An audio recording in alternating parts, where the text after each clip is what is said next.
प्रणाम हो, प्रणाम हो, प्रणाम हो।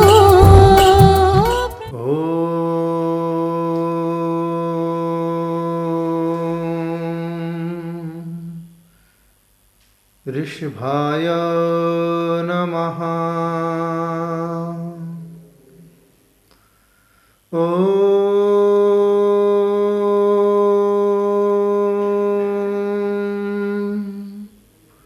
मानतुंग स्वामिने नमः।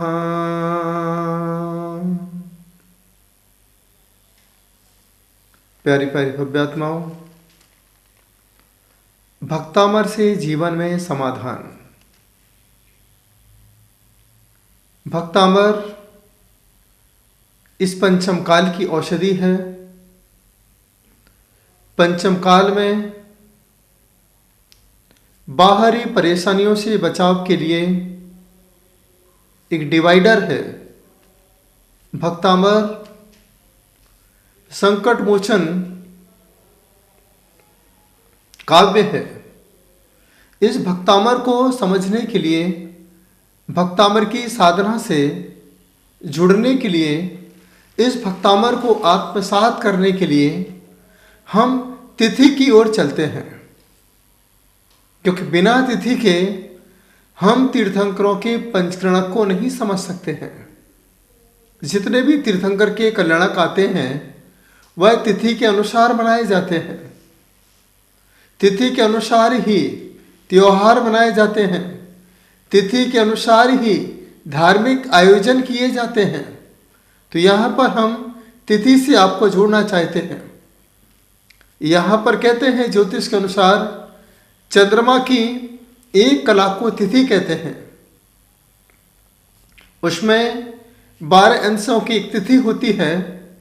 जब चंद्रमा सूर्य से 12 अंश आगे पहुंच जाता है तब जाकर के एक तिथि होती है। और जब प्रतिपदा से लेकर के पूर्णिमा तक चंद्रमा जाता है तब हम उसे शुक्ल पक्ष कहते हैं। और जब प्रतिपदा से अमावस की ओर चंद्रमा अस्त हो जाता है तब जाकर के हम उसे कृष्ण पक्ष कहते हैं। 2 पक्षों के साथ यह तिथि जुड़ी है। एक महीने में 30 तिथि होती है, जिसे हम प्रतिपदा, द्वितीया, तृतीया, चतुर्थी, पंचमी, षष्ठी, सप्तमी, अष्टमी, नवमी, दशमी, एकादशी, द्वादशी, त्रयोदशी, चतुर्दशी।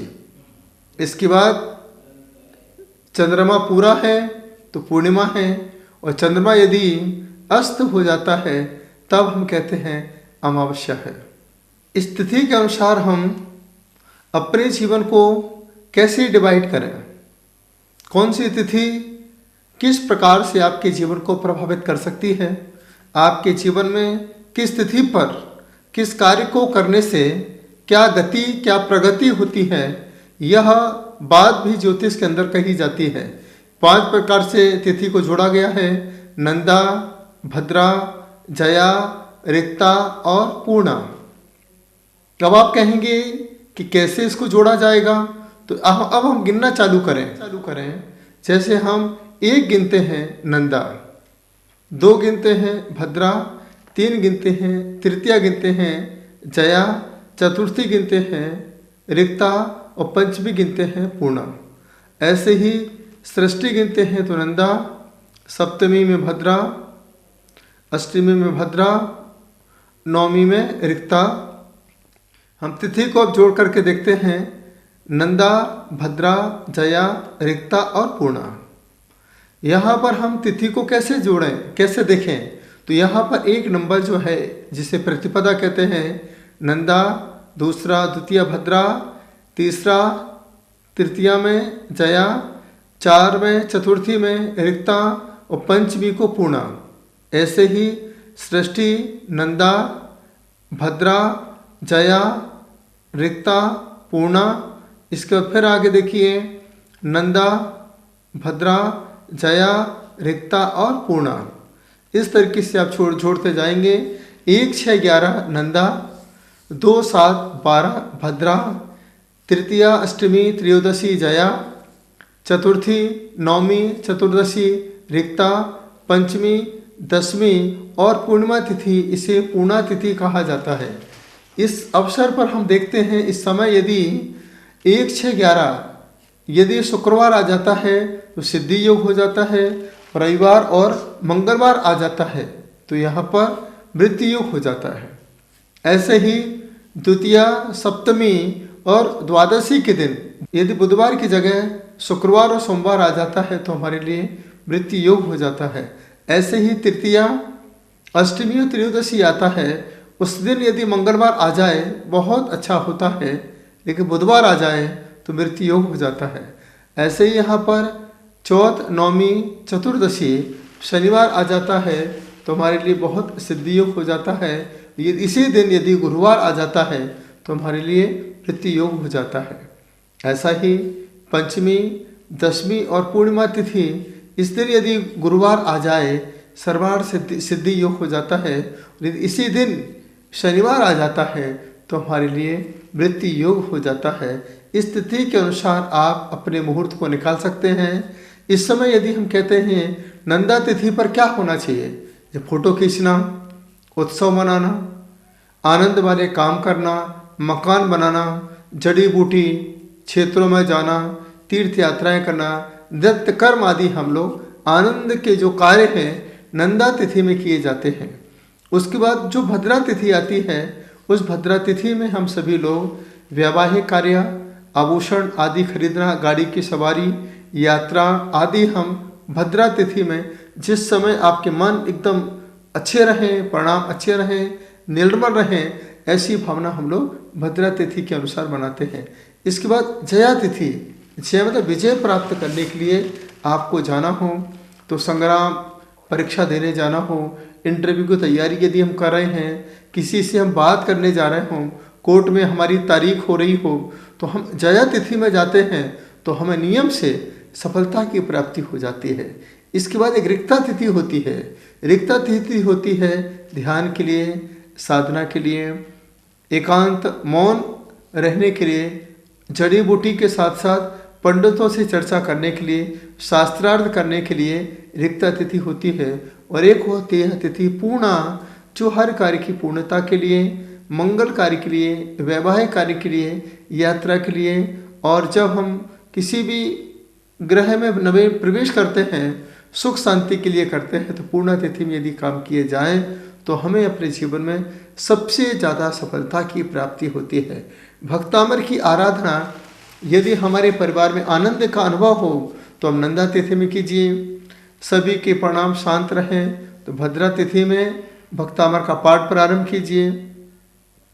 इसके बाद हमारे परिवार में आपस में ही विवाद हो रहे हैं, किसी से बोलचाल नहीं हो रही है, विवाद के साथ साथ बातचीत बंद हो गई है, उस समय आप कोई कार्य जया तिथि में करें। यदि घर छोड़ना चाहते हैं, अकेलापन महसूस करना चाहते हैं तो आप भक्तामर का पाठ रिक्ता तिथि में कीजिए। यदि आपके जीवन में कोई पूर्णता प्राप्त नहीं हो रही है, हर काम अधूरा है, बीच बीच में आपका काम छूट जाता है, परीक्षा भी देने जाते हैं लेकिन सफलता प्राप्त नहीं हो रही है, तो आप भक्तामर की साधना पूर्णा तिथि पर करेंगे, नियम से आपको सफलता प्राप्त होगी।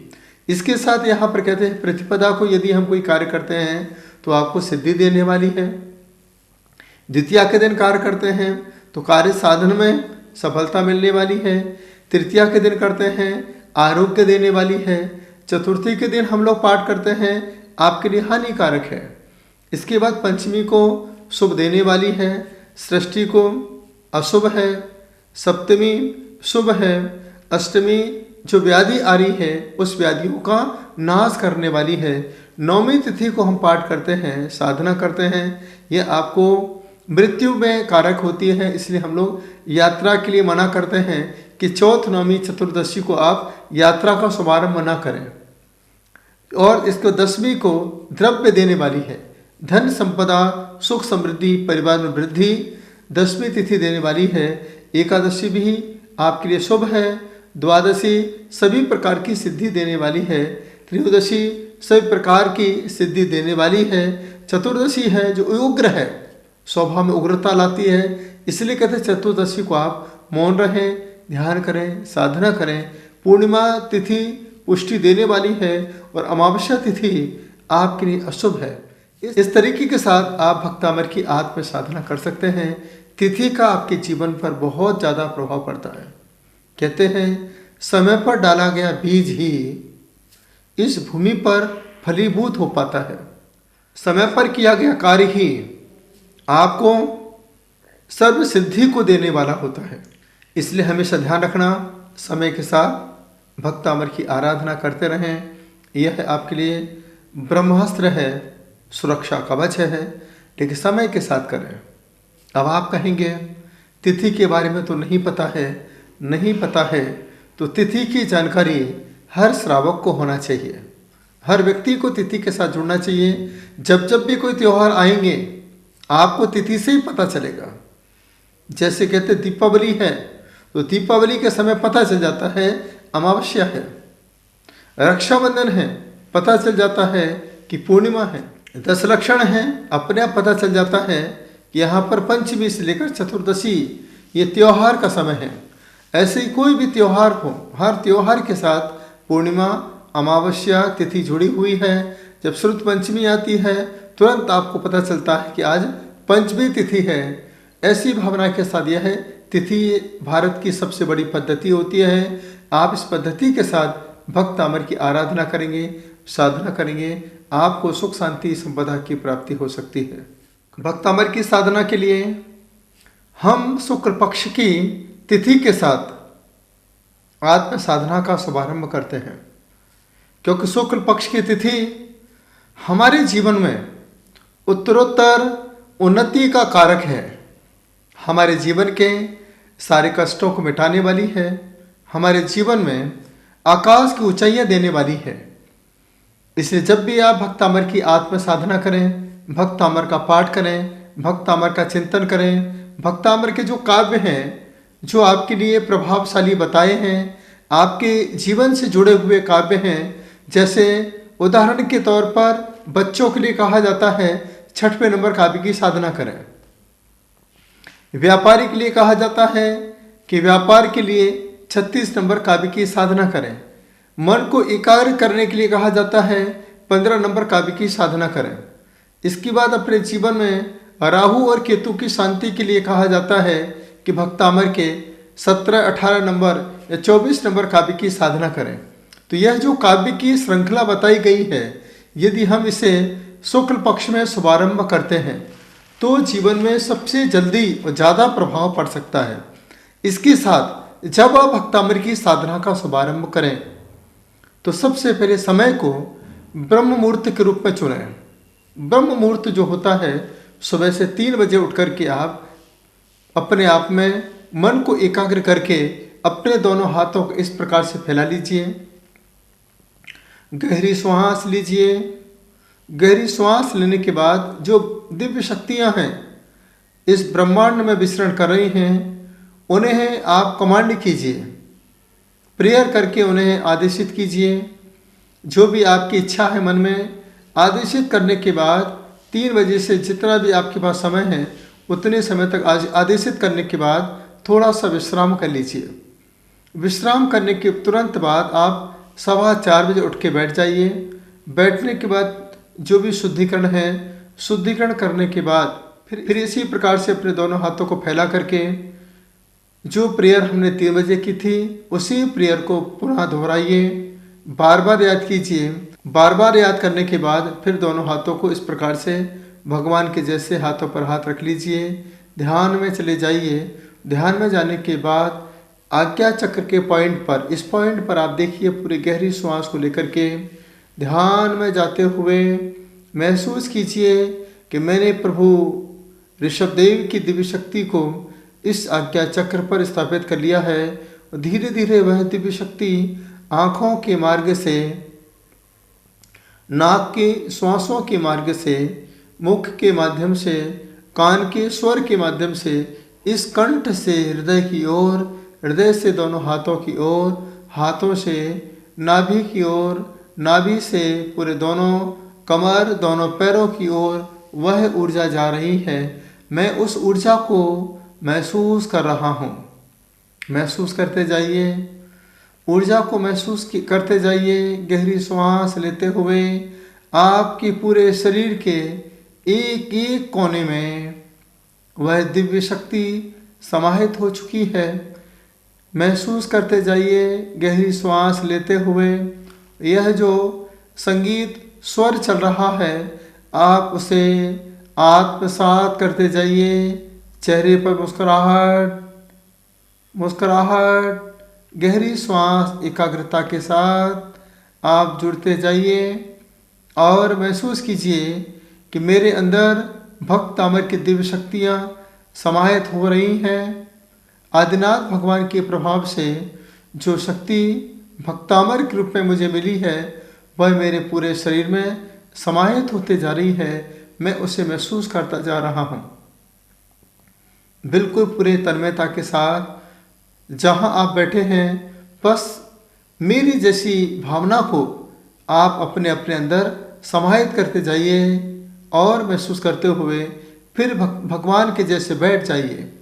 बैठने के तुरंत बाद भक्त अमर के एक एक काव्य को पूरे मनोयोग के साथ पढ़ते जाइए। यदि आपको याद है तो पढ़ते जाइए। आपको बिल्कुल किताब नहीं देखना है, बिल्कुल भूल जाइए कि मुझे किताब से पढ़ना है। बिल्कुल गहरी सांस लेके ध्यान में, यदि याद है तो धीरे धीरे पढ़ते जाइए। याद नहीं है तो आप सीडी लगा करके, कैसेट लगा करके, मोबाइल के माध्यम से आप भक्तामर के काव्य को सुनते जाइए। गहरी सांस लेते हुए सुनते जाइए। जैसे ही पहला काव्य पूरा हो जाए, एक सांस लीजिए, दूसरा काव्य पूरा हो जाए, फिर एक सांस लीजिए। इस तरीके से आप श्वासों के साथ साथ उस भक्तामर को आत्मसात करते जाइए।